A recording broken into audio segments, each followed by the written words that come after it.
Well, it had a bit of everything, didn't it? Very, very pleased with a lot of aspects of our game, but also very disappointed with aspects of our game as well. And we should have closed that game off a lot earlier than we did. We were a little bit inaccurate with the ball. We made some poor decisions, which allowed Perpignan to come into the game, and they're a quality side. And if you do that, you pay the price.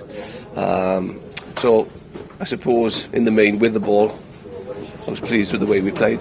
Without the ball, we've got to step it up a couple of notches. Is it a case of it's a situation that you're not used to fighting yourselves, especially in the last couple? Yeah, maybe.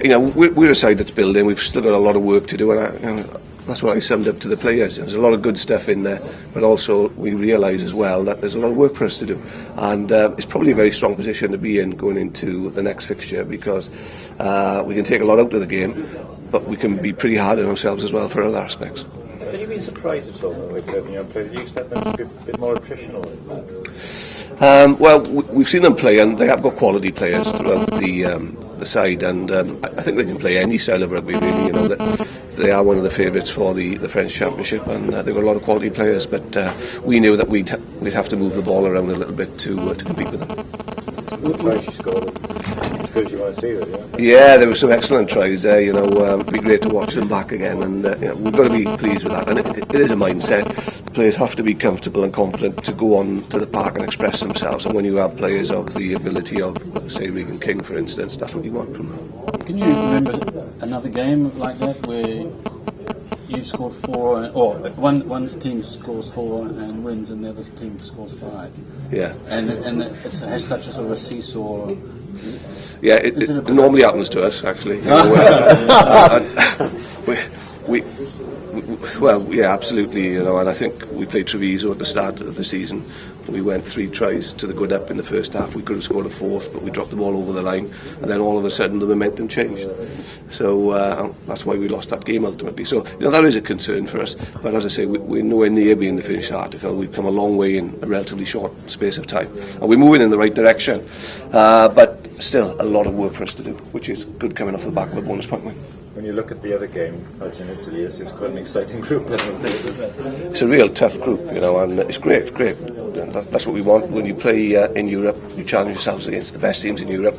Treviso haven't been given the credit up until recently that they deserve, and they're a quality outfit as well. It's a very tough group. You should talk about a couple of your players. I've caught my eye. David Lyons, he's been doing it, but Gareth Moore as well, considering he's following Jonathan Davis.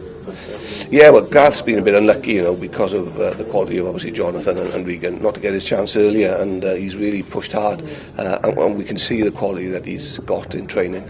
And today he really stepped it up, and really pleased for Gareth. He's a good pro, he's a good guy, and he's still only 22. He's the same age as John Davis, and people may forget that. And David Lyons? Yeah, David, he was disappointed with his performance last week against the Ospreys, and he really stepped up 3 or 4 notches today, and he was very influential throughout that game. You say you're disappointed with certain aspects, being harsh on yourself last week. Where would you need to step up again for Leicester away? Well, we've got to step up without the ball. We've got to step up when we have got the ball, that we don't turn it over so easily, which sides can be vulnerable from.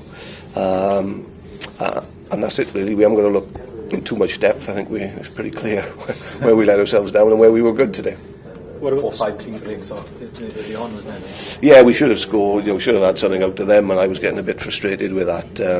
Although I felt a couple of them, one resulted in a penalty, which arguably could have been a yellow card. But I was very pleased with the referee. I thought he refereed the game very well. And the other one, I think they scored from, actually. They came in from the side and eventually scored from, so that was a little bit frustrating. But we knew if we could hold on to the ball and go through the phases, we were going to create opportunities, which we did. Is there a difference in the refereeing of the Magnus League to this? No, not really. I think the new law interpretations have certainly suited the way that we play the game. Yeah. And if you've got the ball and you're pretty accurate, you'll be able to hold on to it. Whereas maybe in the past it's been more about the defensive side being able to turn you over. So that certainly suits us, and we're glad about that, and we're glad the way the game was refereed today. Are you likely to have anybody back next week, George North or Jonathan Davis? George North won't be back, but Jonathan Davis has got an outside chance of getting back. How long is George? he probably won't play until the LV games now, probably with 3 or 4 weeks. And Andy Fenby's still out for a couple more weeks, is that? Yeah, Andy Fenby's had an operation and he's similar, he's probably back in the LV fixture. What did you make of the scrum performance, Stephen? Because that'll be a key area up at Leicester. Yeah, you're absolutely right. The first couple of scrums we came in a lot of pressure. We didn't deal with it particularly well, but after that we were a lot better. There's a couple of messes that got on, and as a unit they were okay. They managed it well. I thought it was reasonably good, and you're spot on. When we go to Leicester, that's where they're going to come at us. It's going to be at forward. If we can match them in that facet of play, then we'll be competitive. You'd have taken 4 points before today's game. Yeah, we would have. And, as much as it's a real funny situation we find ourselves in, having beaten Pep in our top French team, putting 40 odd points on them, but still frustrated overall with the final performance and the final result. It's probably new territory for us over the last couple of seasons. Anyway. Thank you. Thanks. Cheers. Thank you. David? Just your average game of rugby then, really? Yeah, exactly. What was that like to play in?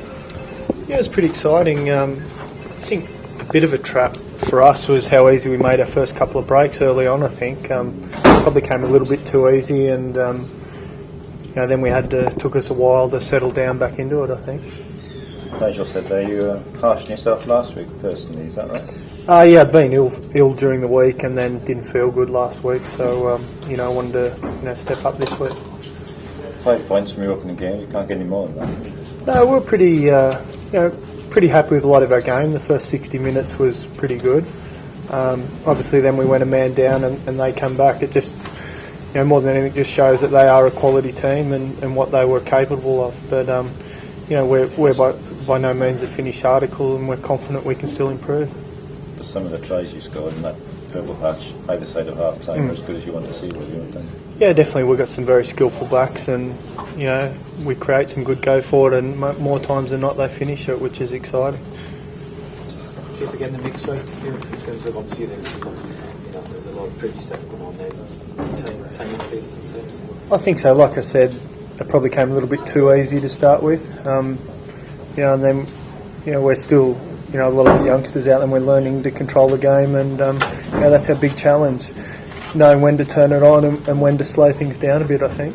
Yeah, what about the challenge now going on Leicester? What needs there? Oh, well, they're a good all-round side. Obviously, it starts up front. They pride themselves up front, and then they've got a good back line to match that. So, we've basically got to be good all over the park, but it starts up front, really. This is a pretty high-scoring, entertaining group by the look of it. Your game or the game out in Italy? Yeah, so it's a good group. I think the Italians are a good side as well, and everyone knows what Leicester and Perpignan are like. So it's a tough group, but we got the first foot on the door, I think. People haven't taken much notice of the Scarlets prior to tournament starting. Do you think perhaps you made a statement out there today? I think we did for 60 minutes. Obviously, we wasn't the complete article, but the thing about our side, and I think we showed that last year as well, is that we're capable of scoring tries against anyone. So we showed that today, and we're still working on that, and we've still got a long way to go, I think, still.